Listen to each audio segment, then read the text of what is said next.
Hi, I'm Brendan. I'm going to be showing you how to build an embedded system in a matter of minutes with Cortis 2 and SOPC Builder. Here on the opening screen, we see Cortis 2 open to a simple schematic which shows some basic connections to the outside world with a clock and a basic output to some LEDs. I'm going to go ahead and open SOPC Builder and we'll go ahead and get started building our system. Now on the opening screen of SOPC Builder, you can see a couple main pieces to the actual tool itself. On the left-hand side, you'll see a pool of components, which consists of over 60 plus cores that we now offer. You'll see anything from memory, which I'll be adding in just a moment, to probably the most important piece of your embedded system, which would be the NIOS 2 processor. So let's go ahead and I'll show you how to add the processor here. Now once I click on Add there, it pulls up a wizard here.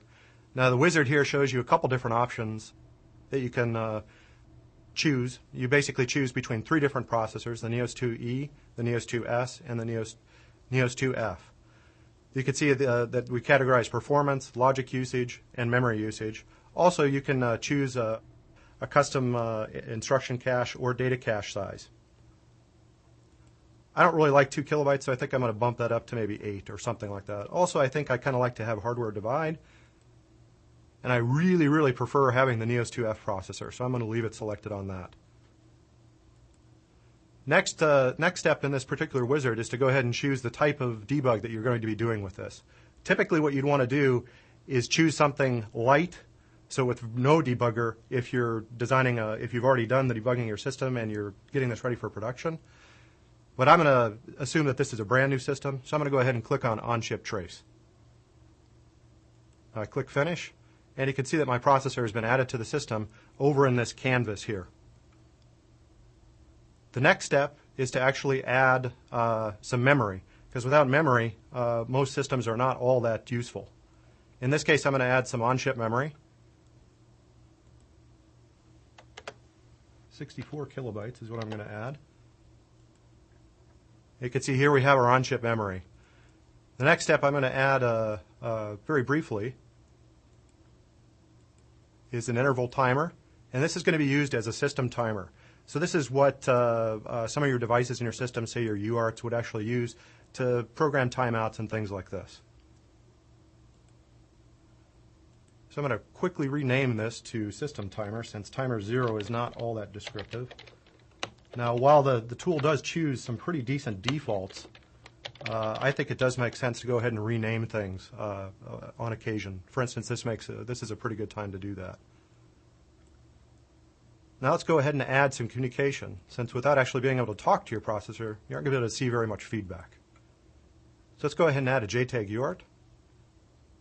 So this will implement a UART which will communicate across to the actual processor itself. And last but certainly not least, let's go ahead and actually do something useful on the dev board that I've chosen, which is the EP1S40, which is the Stratix Pro. Let's go ahead and communicate with an LED. In this case, it's an 8-bit LED. And since I don't like PIO 0 there either, I'm going to rename that as well to LED PIO.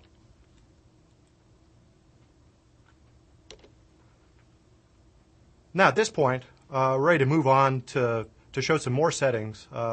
There's 3 tabs basically up here. The first one, which you've just covered, was System Contents. The next one is More CPU Settings.